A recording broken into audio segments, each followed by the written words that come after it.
NewGenGamers.com.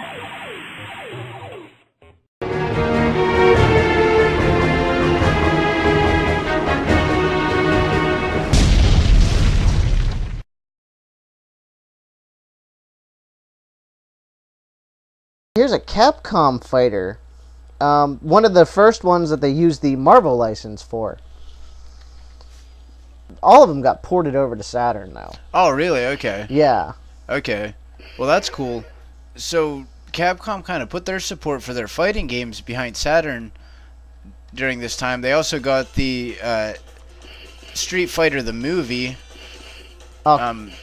courtesy of Acclaim through Capcom. Oh, the Saturn was a 2D powerhouse. You taking Juggernaut? And, let's see. That's one of the main things behind Saturn was, even though there was only one process, like the two processors, when they used the one processor, it was, it came out really well. Like most of the games for it were really crisp and loaded quickly, and yeah, it had good animation. It was the 3D stuff was rough. See. When they tried to make a true 3D world, they came up short. They came up short and they kind of like fell apart.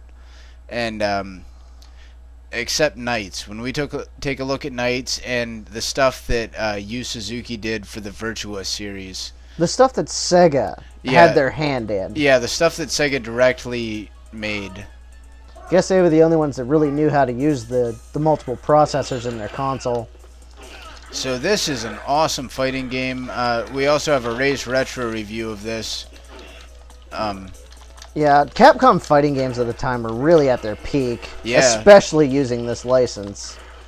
Yeah, because they get to do a lot of crazy things they didn't get to do with their previous Street Fighter series and some of their other series. And something we would come to find out is that Capcom was really behind Sega most of the time. As long as Sega was still a hardware maker, Capcom was really putting their stuff behind them. At least their fighting games, it seems like. Because they were the ones that got the first version of Marvel vs. Capcom. Both the first and second ones for the Dreamcast. Yeah. So, they definitely got the better end of that. Might I mention, your character is so cheap. He is. I'm noticing this. Wow.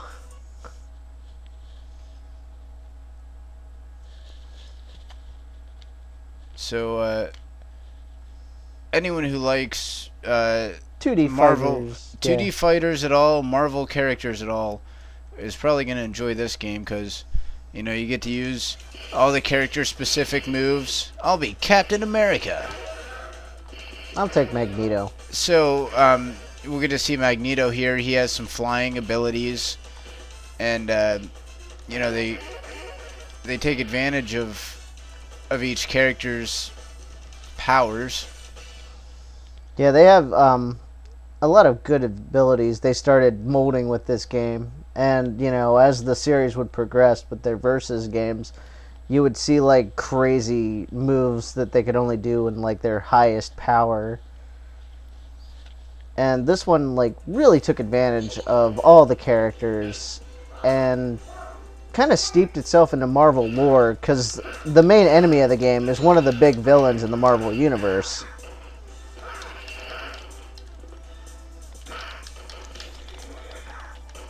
So, yeah, Magneto's probably the best character in a lot of the games. Him or Doctor Doom. He's just badass. Indeed. Magneto's the M. Bison. Well, it only makes sense. You can't have the main enemy easy to beat. Yeah, him being... But as you can see, as opposed to a lot of the 16-bit fighters. It This moves fluidly. it moves fluidly, but the levels go vertical. It's not just left to right here. We can actually go up in the air and battle, and the screen will move, and It really follows the characters. It's Capcom did a really good job with their 2D games on Yeah. the Saturn. yeah, this is kind of the evolution of the Street Fighter 2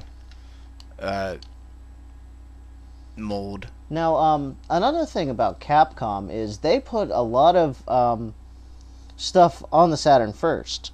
Like, not only their fighting games, but there was Mega Man 8 actually came out on the Saturn before the PlayStation. And Sony actually had them put in something different for the Mega Man 8 release on the PlayStation. They actually included a little book that has all the robot bosses from the earlier games. Ooh, It was a nice little touch, but, you know. I would like that book. But And Resident Evil actually made its way to Saturn in very, very limited quantity. I was not aware of that.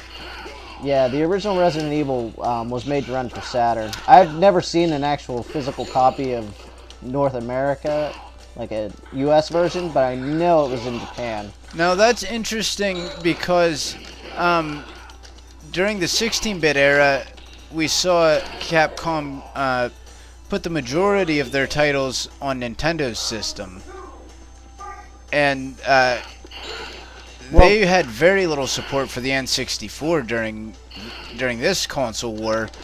I think that might have a lot to do with the whole banning of third-party developers from Nintendo, and they were all looking for, you know, the CD-based console. It's just Capcom decided to go with the known factor in Sega rather than going with the unknown in Sony. Yeah, not a lot of people gave their support to Sega with the system. It was a hard sell.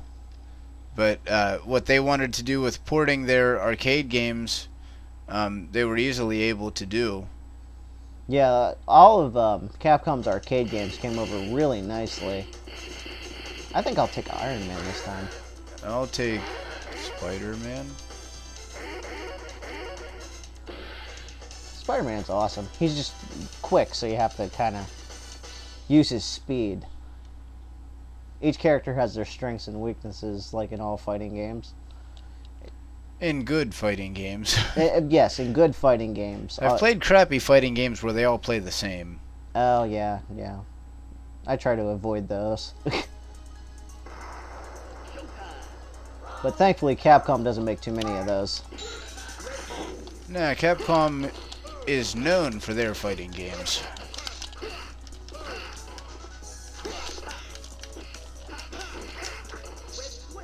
Oh yeah. And it's kind of unfortunate that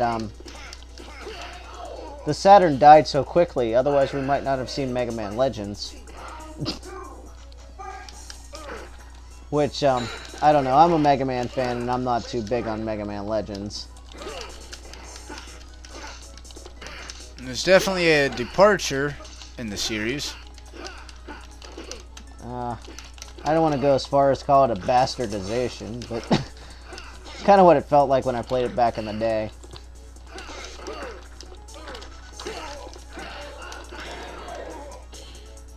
Yeah, that speed really helped. Okay, well, that's Marvel vs. Capcom. No, Marvel superheroes. See, I always want to call this Marvel vs. Capcom, and I did it there. So, also check out that game.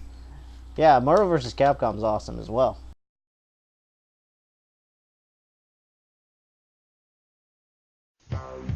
There are lots of good reasons to go with Sega Saturn instead of Pretendo. We call them games. Sega Saturn has tons of them. Pretendo has just a few. It does beg the question, do you want to play or twiddle your thumbs? Face it, Pretendo, you weren't worth waiting for.